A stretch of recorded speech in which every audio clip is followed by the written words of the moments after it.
संकेत है कि कुछ बड़ा होने जा रहा है गुरुपुत्र।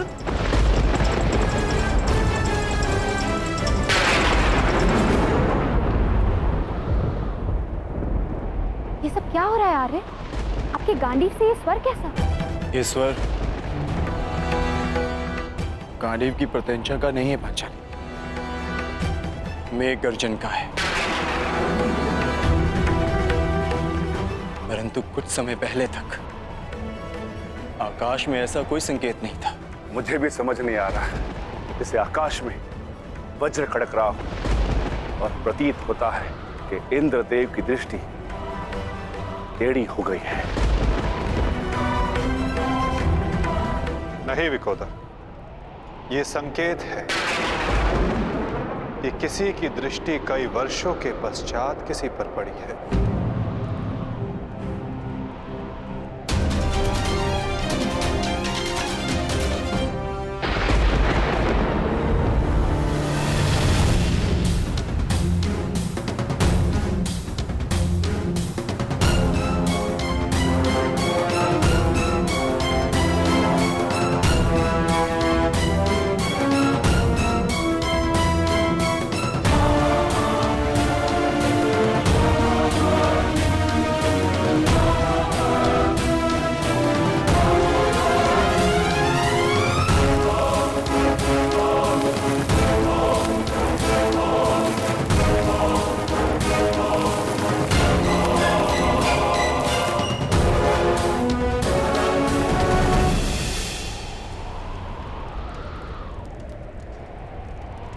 मेरा मंतव्य पूर्ण हुआ पुत्र।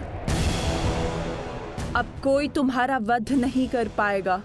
महादेव के आशीर्वाद और मेरे तप के प्रभाव से तुम्हारा संपूर्ण शरीर वज्र का हो गया है, जिसे क्षति पहुंचाना असंभव है।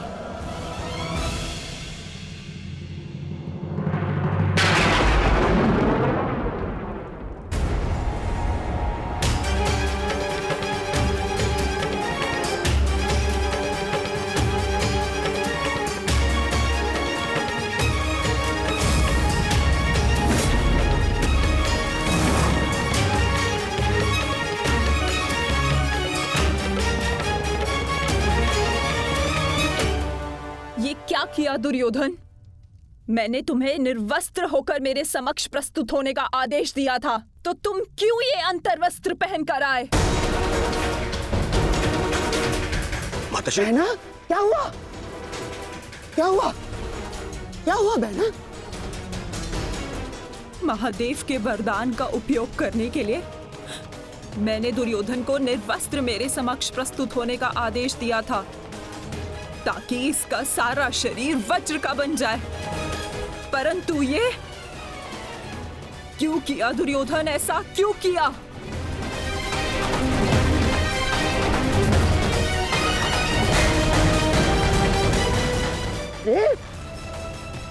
तुम कभी कभी बुद्धि का भी प्रयोग कर लिया करो।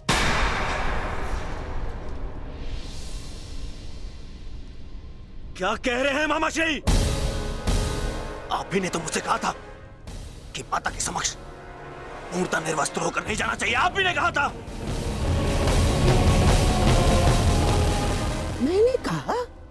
मूर्ख हो गए हो तुम। मैं कब मिला तुमसे?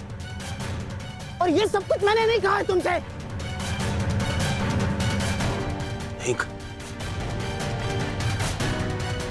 यदि आप मुझसे नहीं मिले तो वो कौन था?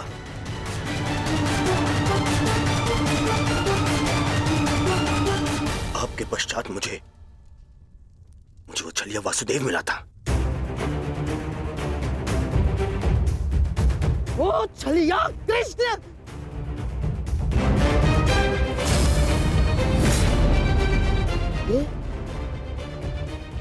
ये सब उस छलिए का किया धरा है दुर्योधन।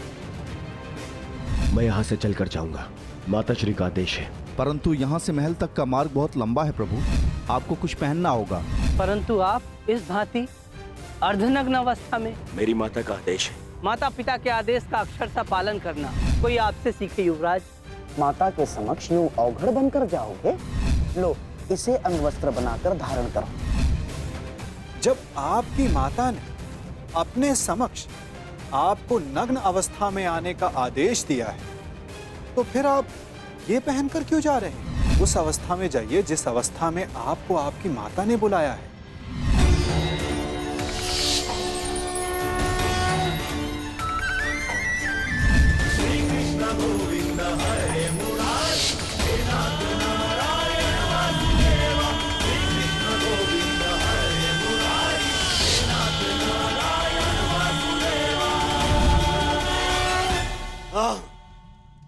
ये सब उसी के कारण हुआ है। मैं उसे नहीं छोड़ूंगा, मैं उसे जीवित नहीं छोड़ूंगा, जीवित नहीं छोड़ूंगा मैं उसे। बहना, बहना, मुझे ऐसा लगता है कि अभी भी समय शेष है। एक बार मेरे होने वाले सम्राट को पुनः देख लो। दुर्योधन, उतारो तुम्हारी ये अंतर्वस्त्र, उतारो। अरे तुम समझ सकते?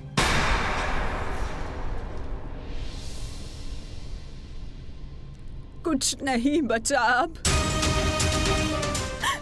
कुछ नहीं बचा। वर्षों से संचित किया तप मैंने समाप्त कर दिया है भ्राताश्री। इसके पश्चात कुछ नहीं हो सकता।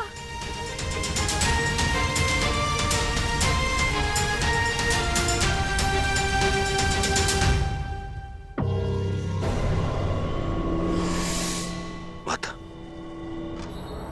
मुझे क्षमा कर दीजिए, परंतु जितना आपने दिया वो पर्याप्त है। माता,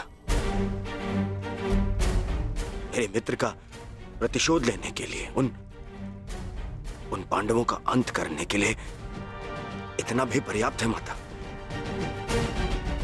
कमर से ऊपर सब कुछ वज्र का बन गया है माता, और नियम अनुसार भीम कमर से नीचे गदावार नहीं कर सकता।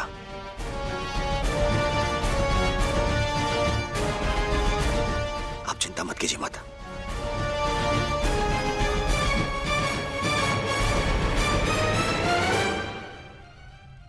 मुझे मेरे युद्ध के लिए सज्ज होना है। मुझे आज्ञा दीजिए माता। मैं वचन देता हूं कि मैं आपके इस आशीर्वाद को व्यर्थ नहीं जाने दूंगा। प्रणिपात माता। विजयी भव पुत्र, अवश्य ही तुम्हारी विजय हो।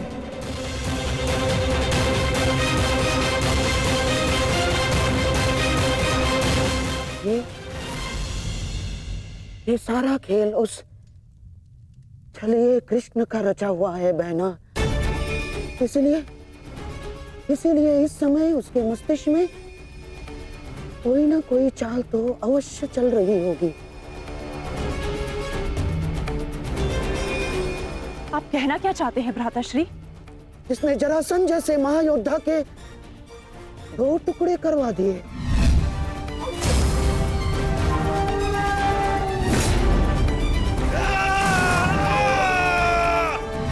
जिसने महामहिम भीष्म को उस शिखंडी का सहारा लेकर शरशैया पर लिटवा दिया,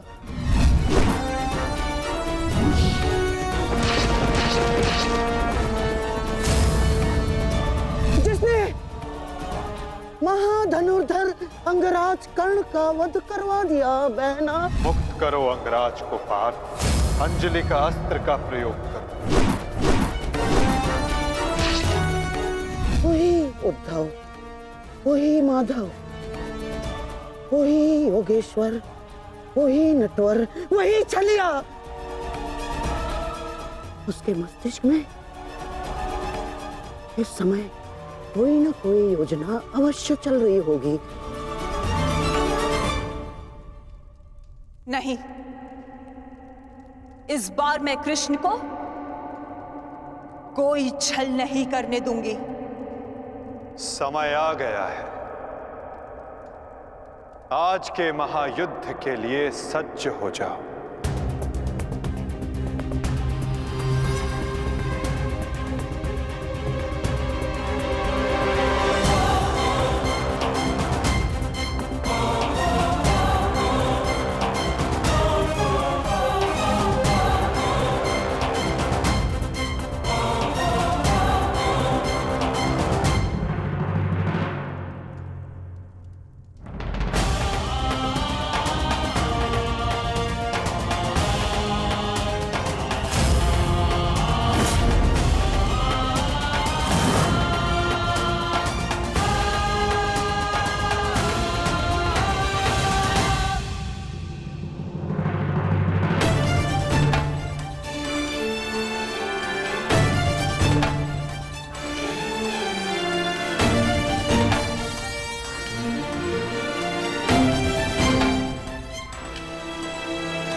ये गांडीव इतना भारी लग रहा है माधव कि उठा ही नहीं उठ रहा।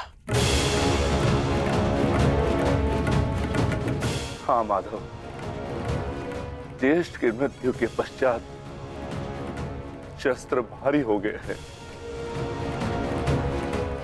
शस्त्र भारी नहीं हुआ है विकोदर, तुम्हारा मन भारी हो रहा है।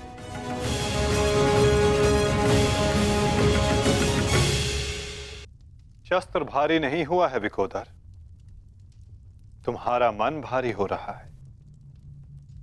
मन को हल्का करो, भुजाओं में बल स्वतः आ जाएगा।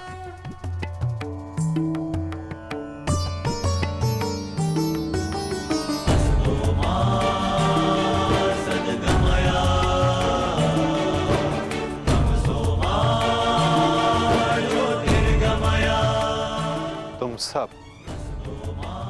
अपने ज्येष्ठ कर्ण के लिए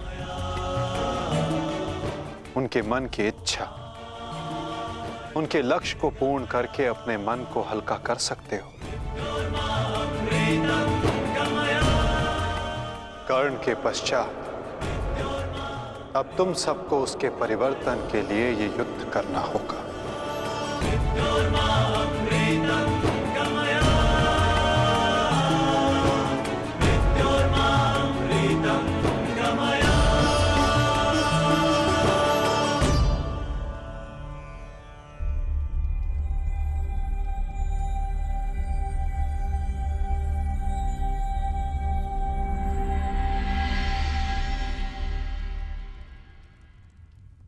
तुम्हारे ज्येष्ठ कर्ण का लक्ष्य उचित था, किंतु मार्ग अनुचित था,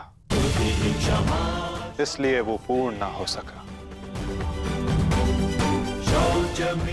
और तुम सबका मार्ग धर्मपथ है, सत्य है, परंतु तुम सबका लक्ष्य अनुचित था, प्रतिशोध।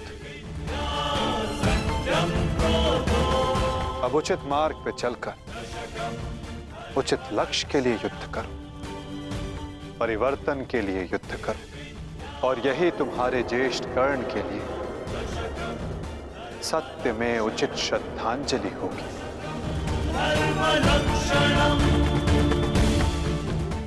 और परिवर्तन तब तक नहीं आ सकेगा जब तक दुर्योधन जीवित है।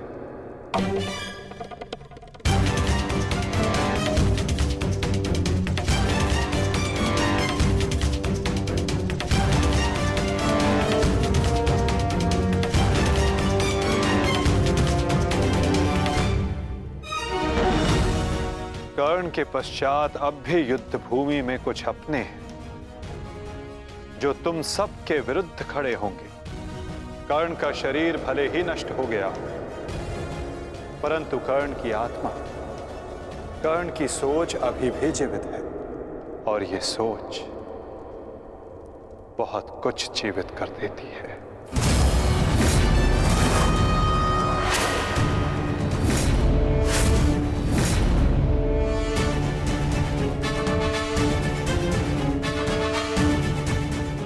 युद्ध का 18वां दिन।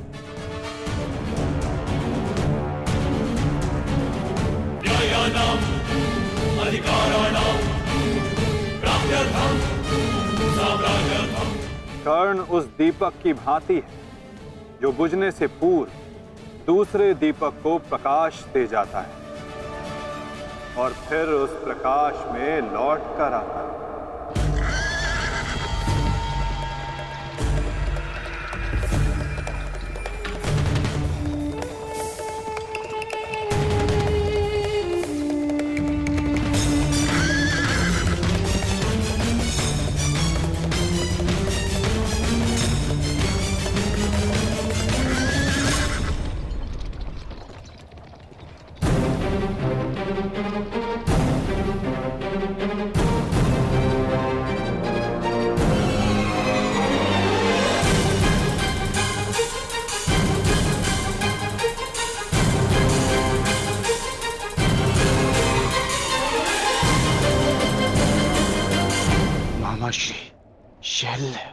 कहा था ना पार्थ, इस युद्ध में कुछ और अपने होंगे जो तुम्हारे विरुद्ध खड़े होंगे।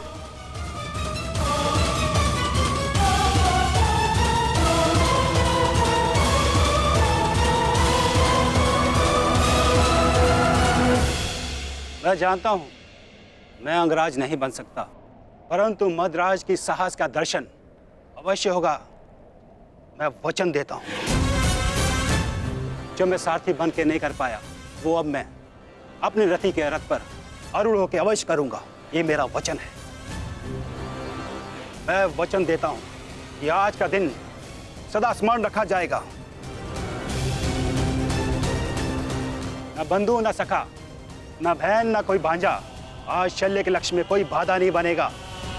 आज शल्य प्रायश्चित करेगा एक महान योद्धा के मृत्यु के सहायक होने के अपराध में। आज शल्य प्रायश्चित करेगा अपने अपराध का।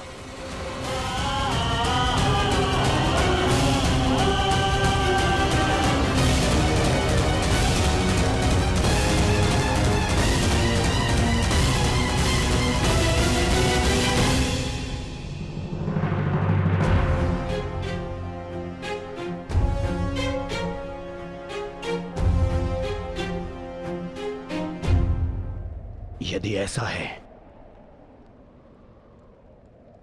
तो आज साथ मिलकर लड़ेंगे शैल्य। आओ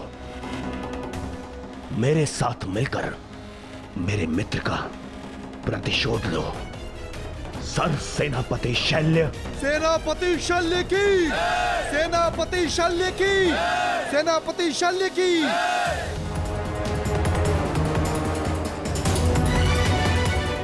आज तुम बाण होगे और मैं ढाल।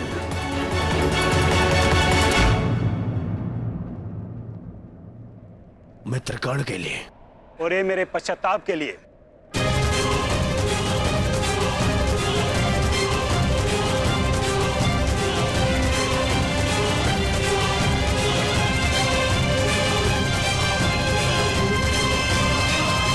आक्रमण! आक्रमण!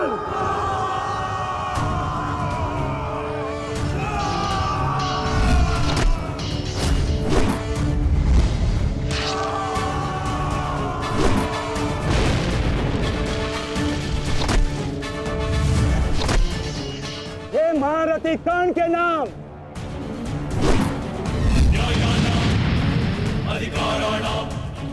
ये मित्र कर्ण के लिए।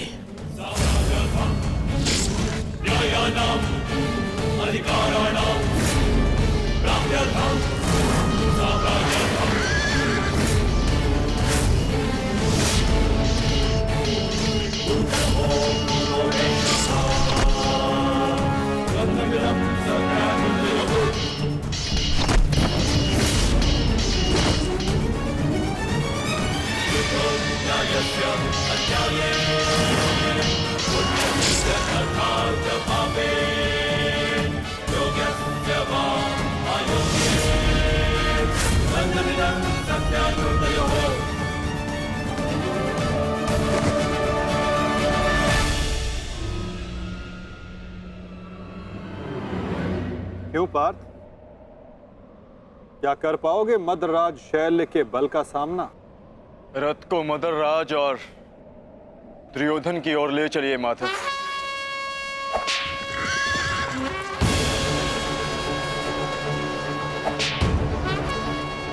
आरती उस ओर चलो।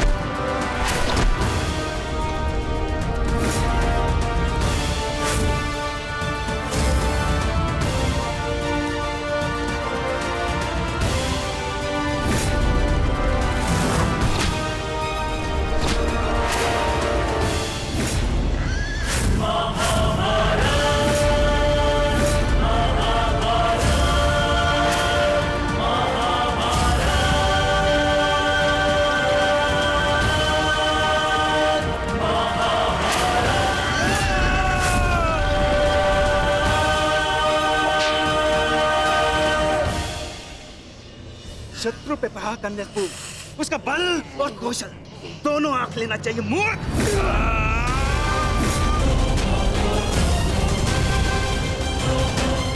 शल्य के समक्ष क्रोध करने वाला आधा बल खो लेता है। इस जोड़ी को ही नहीं, आज मैं दोनों के शरीर को ही तोड़ डालूंगा।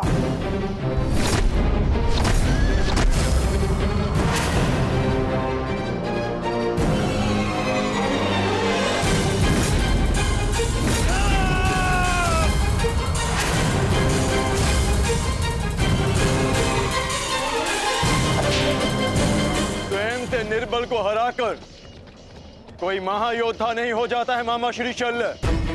यदि साहस है तो मुझसे द्वंद्व कीजिए। भांजा कुछ मांगे तो मामा को दे देना चाहिए, ये उसका कर्तव्य है। वो लाड भी जैसे तुम्हारी इच्छा अर्जुन।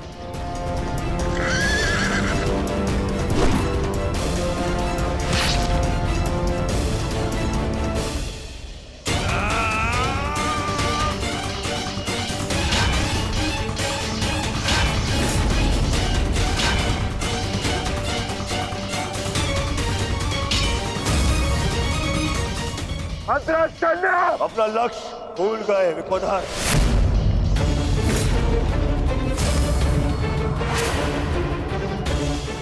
मेरे 99 भाइयों के पश्चात मैं ही तो हूं तुम्हारा लक्ष्य। यार की जब मृत्यु आती है ना तो वो गांव की ओर भागता है।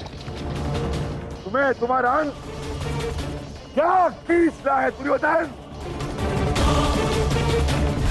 सावधान दुर्योधन!